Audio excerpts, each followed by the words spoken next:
cabinet is to be right there. We're going to take that spot and put open shelving in. We're going to paint the rest of these cabinets. We're going to put a faux finish on these countertops. You know, the doors need painted. They're pretty rough. And we'll go ahead and spruce up this wall too, is the plan. This is, when you get all the way around the corner, this is John's man cave, and we're not going to touch this. No, I'm not. I have no intention of moving all this. But the rest of the area, we'd like to kind of spruce it up a little bit. I think we can just improve the ambiance and the look of this room, and that's really all it is. It's just kind of some cosmetic updates.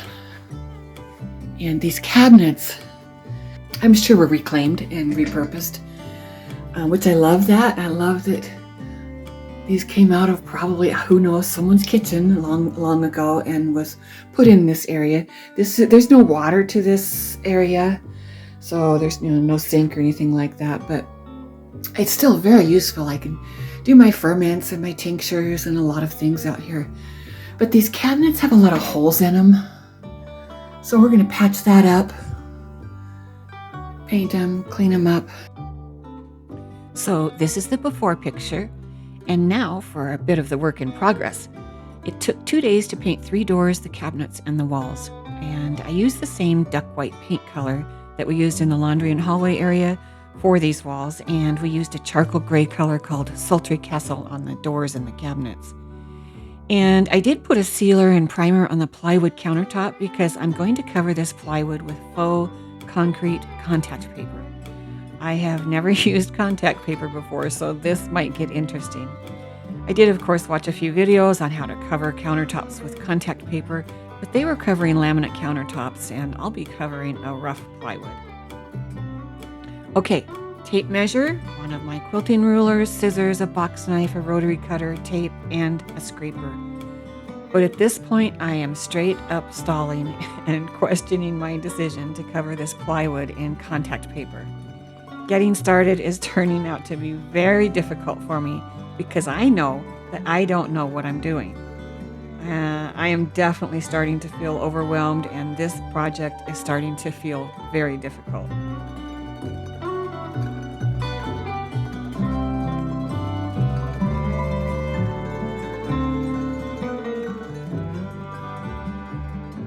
I decided to start by lining up the contact paper with the end of the counter there, but I quickly realized that I need to line it up with the front edge of the counter because this countertop is not square or level, and the contact paper really needs to line up perfectly with the front of the countertop.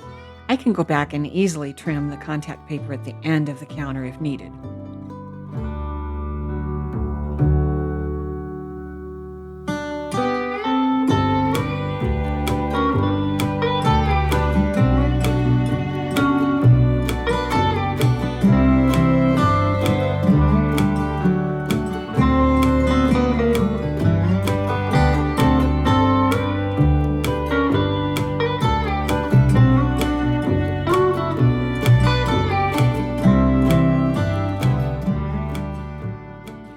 Once I get going, it's not so bad.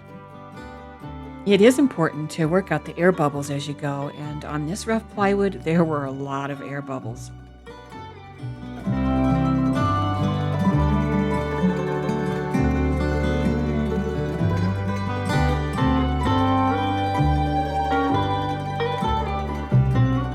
By the time I get to the corner, I'm feeling more confident and decide that I can lean on a bit of my quilting knowledge and make a professional-looking 45-degree angle at the corner.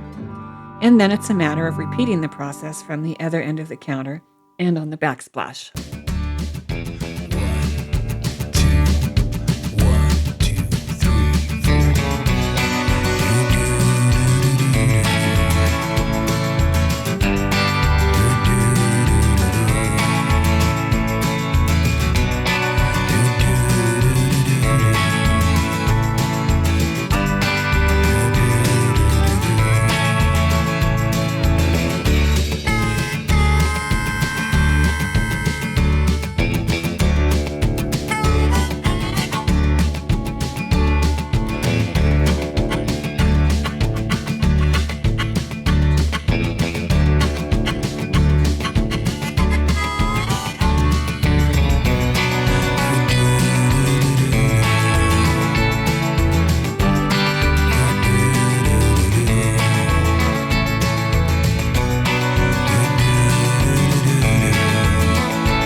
If you are enjoying this video, please take a minute to subscribe.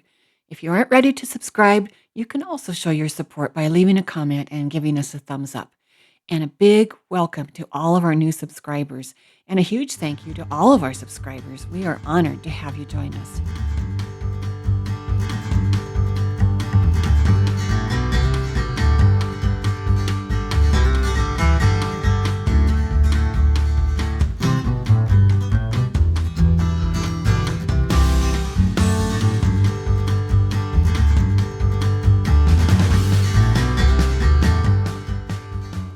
I ordered this peel and stick contact paper from Amazon because it had a high customer rating, and the description said it was extra thick, waterproof, oil-proof, and durable.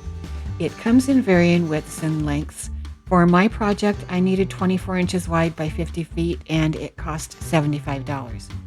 I have enough left over to line the rust-stained drawers and a few shelves. Total time to apply the peel and stick contact paper was 2 hours. And now for the reveal. We did unload these 2 shelf units, pull them out, and paint behind them. It was a big job, but I knew I would regret it if I took a shortcut.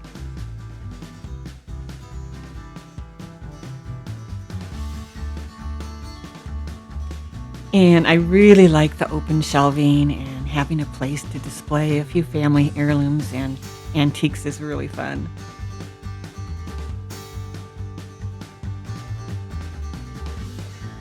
Cabinets turned out nice. The contact paper really does look like concrete, and it can be easily wiped with a damp cloth. Durability we'll find out as we use it a bit more. My girlfriend gave me these wonderful old photographs that I believe are a part of the photographer's collection. They're mainly wedding photos and portraits and family pictures, and I think they add a nice bit of charm to the room. So I joined a collaboration called Survival Seeds 2025, which is hosted by Vineyard Chicks Homestead, Bushcraft Family, and Lazy Days Ahead with Jesse and Lisa.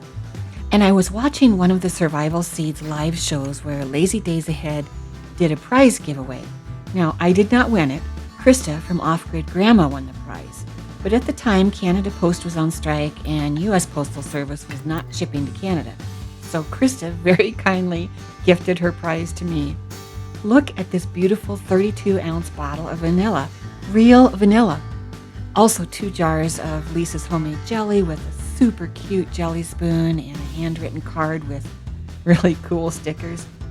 Really fun gift. So thank you, Lazy Days Ahead and Krista with Off Grid Grandma, for this really cool prize. I will leave a link to their channels in the description. Both channels are really great and you should check them out. 2 gallons of paint, 50 feet of contact paper, material for the open shelving, and this project is complete. The feel of this room is much improved, and I'm really glad we did it. Now I will turn my attention to something I love doing, gardening. It's time to start some seeds.